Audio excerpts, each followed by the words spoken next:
కొడాలి నాని మంత్రిగా ఉన్నటువంటి సమయంలో గడ్డం గ్యాంగ్ గుడివాడని వేదికగా చేసుకొని అరాచకాలు చేశారని, వారు గుడివాడలో చేయనటువంటి అకృత్యాలు లేవని, ఇప్పుడు గుడివాడలో కొడాలి నాని ఓడిపోయిన తరువాత ఆ గడ్డం గ్యాంగ్ ఎక్కడా కనపడటం లేదని, అసలు వారి ఆచూకీ కూడా తెలియడం లేదు అంటూ ఒక వార్త సోషల్ మీడియా వేదికగా చక్కర్లు కొడుతున్న నేపథ్యంలో ఈ అంశం మీద మనం విశ్లేషణ చేసుకునేటువంటి ప్రయత్నం చేద్దాం. ప్రస్తుతం మనతో పాటు ఉన్నారు ప్రముఖ సీనియర్ జర్నలిస్ట్ డివిఎస్ గారు. సార్తో మాట్లాడదాం. సార్ నమస్తే. సార్ నమస్తే.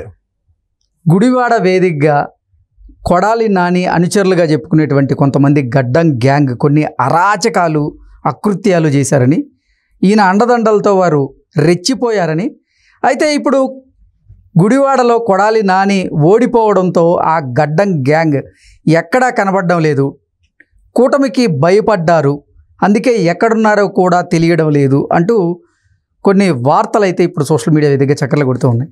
అసలు ఈ గడ్డం గ్యాంగ్ ఎవరు సార్? ఈ గడ్డం గ్యాంగ్ చేసినటువంటి పనులు ఏంటి, అకృత్యాలు ఏంటి అంటే ఏం చెప్తారు? 5 ఏళ్లుగా గుడివాడ కొడాలి నాని గ్యాంగ్ చేతిలో నలిగిపోయింది. ఎందుకంటే కొడాలి నాని తెలుగుదేశం పార్టీ శాసనసభ్యుడిగా ఉన్నప్పుడు ఒక రకంగా ఉన్నాడు. అతను జగన్మోహన్ రెడ్డితో చేరిన తర్వాత అతనిలో ఉన్నటువంటి అసలు పోకడ బయటకు వచ్చింది. ఈ 5 ఏళ్ళు అధికారం తర్వాత మంత్రి పదవి, దీన్ని అడ్డం పెట్టుకుని అక్కడ చెలరేగిపోయారు. ఏది గడ్డం గ్యాంగ్ అంటే ఇప్పుడు కొడాలి నానికి కూడా గడ్డమే కదా, అంతా గడ్డాలు పెంచుకుంటారు. ఆ గ్యాంగ్ మొత్తం గడ్డాలు పెంచుకుంటారు కాబట్టి గడ్డం గ్యాంగ్ అంటున్నారు దాన్ని అంతా కూడా. అసలు గుడివాడ గడ్డం గ్యాంగ్ అనేది ఒక పెద్ద ఇదైపోయింది. ఏమి సినిమా టైటిల్ ఏమి రిజిస్టర్ చేయలేదా? ఈ పార్టీకి ఒక సినిమా టైటిల్ దానిపైన రిజిస్టర్ చేసేసి ఉండాలి, గుడివాడ గడ్డం గ్యాంగ్ అని. దండుపాలెం బ్యాచ్ అనో ఏదో రకరకాలుగా. ఆర్జీవి గారు ఏమన్నా భవిష్యత్తులో మళ్ళీ ఆ ప్లాన్ చేస్తారేమో. మంచి టైటిల్ అది రిజిస్టర్ చేసుకోవడానికి చేసేసే ఉంటారులే, మనకు తెలియదు కదా, ఇంకా మనం అంత సినిమా గురించి మనకు అవగాహన లేదు. ఇప్పుడు అక్కడ ఎవరో ఆ ఖాళీ అనే అతను, ఒక కొన్ని డజన్ల మంది ఈ గడ్డం బ్యాచి అక్కడ ఆ వలివర్తిపాడు అనే దగ్గర భూ కబ్జాలు భారీ ఎత్తున చేసినట్టు, అదేదో చైతన్య నగర్ సొసైటీ కాలనీయో ఏదో 66 ప్లాట్లు ఉంటే వాళ్ళ ప్లాట్లన్నీ కూడా వీళ్ళు ఆక్రమించేయటం, మొత్తం షెడ్లు వేసేసేసి వాళ్ళని భయోత్పాతం. ఏది అక్కడ ఉద్యోగులు చిన్న చిన్న వ్యాపారులు రూపాయి కూడబెట్టుకుని కొనుక్కున్న ప్లాట్లు అనమాట. దానిపైన ఏదో ఛానల్ కూడా సీరియల్ చేసింది. గడ్డం గ్యాంగ్ అరాచకాల పైన సీరియల్ చేసి కొట్టినా కూడా నీకు పోలీసులో కదలిక లేదు, వాళ్ళకి రక్షణ లేదు, వీళ్ళని శిక్షించిన వాళ్ళు లేరు. జగన్మోహన్ రెడ్డి అండతో గుడివాడలో వీళ్ళు చెయ్యనటువంటి అకృత్యం లేదనమాట. ఇదే గడ్డం గ్యాంగు. మళ్ళీ ఇంకా అక్కడ గంజాయి బ్యాచ్ ఉంది, వాళ్ళ అరాచకాలు మరీ పెట్టిపోయారు. ఏది అక్కడ ఒక ఫ్యాన్సీ స్టోర్ యజమాని ఉంటే ఆయన కూతురు ఏదో ఇంటర్మీడియట్ ఏదో చదువుకుంటుంటే ఆ అమ్మాయిని రోజు ఏడిపించటం, ఆ అమ్మాయిని ఏడిపించబాకంటారా నాయన అని చెప్పినా వాళ్ళు వినకపోతే పోలీస్ స్టేషన్కి వెళ్ళి ఫిర్యాదు చేస్తే ఈ గడ్డం గ్యాంగు ఈ గంజాయి బ్యాచ్ ఏం చేసింది? కొడాలి నాని అండతో అక్కడ గంజాయి తీసుకెళ్ళి ఆ ఫ్యాన్సీ స్టోర్లో పెట్టారు. వాళ్ళే తీసుకెళ్ళి వాళ్ళే ఆ ఫ్యాన్సీ స్టోర్లో పెట్టి వాళ్ళే అతన్ని పట్టించారు.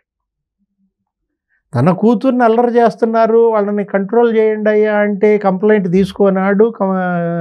చర్యలు తీసుకొని ఇన్స్పెక్టర్ వచ్చి ఇక్కడ గంజాయి ఉందని చెప్పి తను అరెస్ట్ చేయటం, ఫ్యాన్సీ స్టోర్ యజమాని.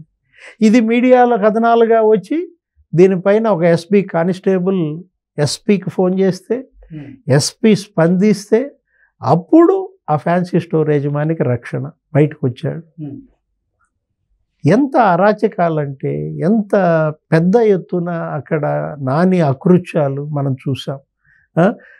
కనపడ్డ భూమి కబ్జా, అసలు ఏది వ్యాపారం చేసుకోవాలన్నా కప్పాలు కట్టాలా, దోపిడీ, ఏది భారీ ఎత్తున ఇసుక, అరే క్యాసినోలు, పేకాటలు, గొప్ప నాయకులు పుట్టిన నియోజకవర్గం, ఎన్టీ రామారావు సొంత నియోజకవర్గం, అక్కినేని నాగేశ్వరరావు పుట్టిన ప్రాంతం, ఇప్పటికీ అక్కడ ఏఎన్ఆర్ డిగ్రీ కాలేజ్ అని ఉంటుంది. దాని పేరే ఏఎన్ఆర్ కాలేజ్ అనమాట. ఏఎన్ఆర్ కాలేజీలో చదివామని గ్రేట్గా చెప్పుకునేవాళ్ళు. గుడివాడ అనగానే అక్కడ నిమ్మకూరు, అక్కడ వెళ్ళి ఎన్టీ రామారావు పుట్టిన ఇల్లు, ఆయన విగ్రహాల దగ్గర ఫోటోలు దిగి సెల్ఫీలు పెట్టుకుంటారు.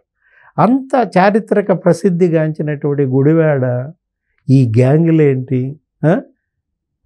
అదేదో సినిమాలో గుడివాడ రౌడీ అనే ఒక క్యారెక్టర్ ఉంటుంది, ఇతన్ని చూసి ఆ సినిమా తీశారా? గుడివాడ రౌడీ అనే ఒక విలన్ని క్రియేట్ చేసి ఎలా విలని అక్కడ జరిగిందనేది మనకి కనపడుతుంది అన్నమాట. ఇప్పుడు 66 ప్లాట్లు నిన్న ఎప్పుడైతే కొడాలి నాని ఓడిపోయాడో వాళ్ళు పండగ చేసుకున్నారు. నరకాసుర వధ జరిగితే దీపావళి పండగ చేసుకుంటారు చూసావా? అట్లా ఒక గుడివాడే కాదు, ఆంధ్రప్రదేశ్ మొత్తం 4 నెలల ముందే దీపావళి చేసేసుకున్నారు. క్రాకర్స్ అన్నమాట. గుడివాడలో కొడాలి నాని ఓటమి తర్వాత ఆ గడ్డం గ్యాంగ్ ఎక్కడికి వెళ్ళారు? వాళ్ళ పరిస్థితి ఏంటి అంటే ఏం చెప్తారు సార్? జంప్ పరారైపోయారు కదా. ఇప్పుడు అసలు లేరు, మొత్తం షెడ్లు బీకేశారు, ఖాళీ చేసేసారు. వాళ్ళంతా ఆనందం ఏది, వాళ్ళ ప్లాట్లు వాళ్ళ చేతుల్లోకి వచ్చాయని. ఇప్పుడు వీళ్ళేంటి, నెక్స్ట్ వేట బిగిన్ అవుతాను. ఈ వేట మనం తట్టుకోలేమని ముందే డేరాలు బీకేశారు. గతంలో కూడా ఇదే జరిగింది. 2014లో రెడ్ శాండల్ విపరీతంగా స్మగ్లింగ్ జరుగుతా వీళ్ళంతా కూడా ఆ వైసీపీ వాళ్ళందరూ కూడా రెడ్ శాండల్ స్మగ్లింగ్లో పేరుపోయిన వాళ్ళు. కొల్లం గంగిరెడ్డి ఎప్పుడైతే పోలింగ్ జరిగి కౌంటింగ్ వచ్చి చంద్రబాబు ముఖ్యమంత్రి అయి తెలుగుదేశం గెలుస్తుందని 2014లో వచ్చిందో, కొల్లం గంగిరెడ్డి విదేశాలకు పారిపోయాడు. మొత్తం స్మగ్లర్స్ అంతా పారిపోయారు.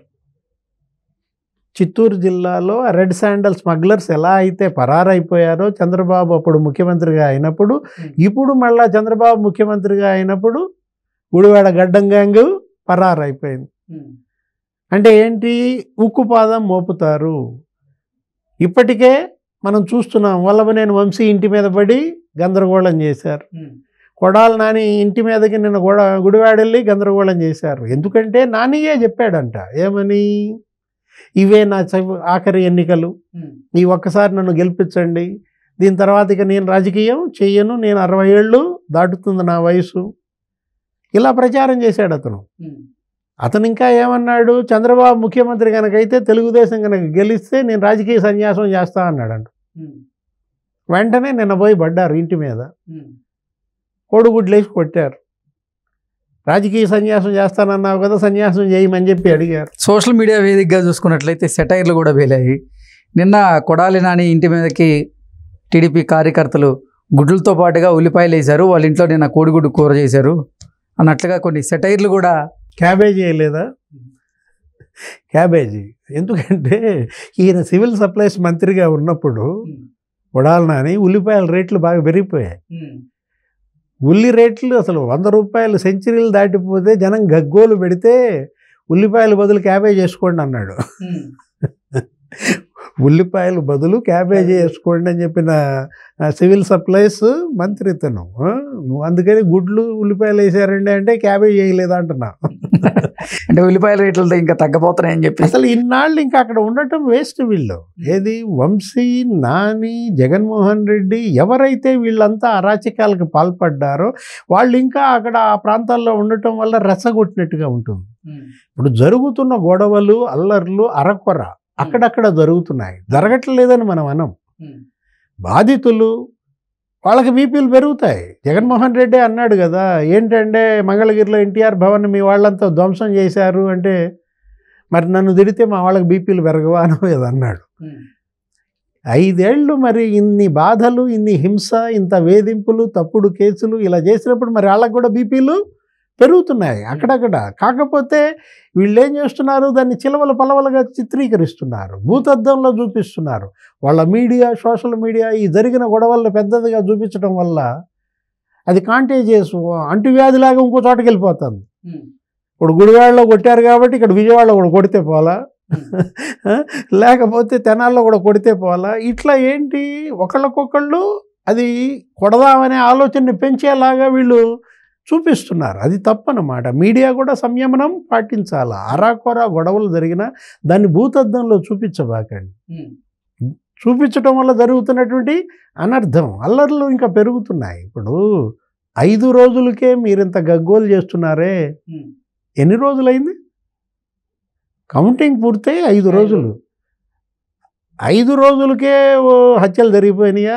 5 రోజులకే సజీవ దహనాలు జరిగిపోయినాయా? 5 రోజుల్లో శిరోముండనాలు, గ్రామ బహిష్కారాలు, తోటల నరికివేత, మానభంగాలు, గ్యాంగ్ రేపులు ఇవన్నీ జరిగినాయా ఈ 5 రోజుల్లో?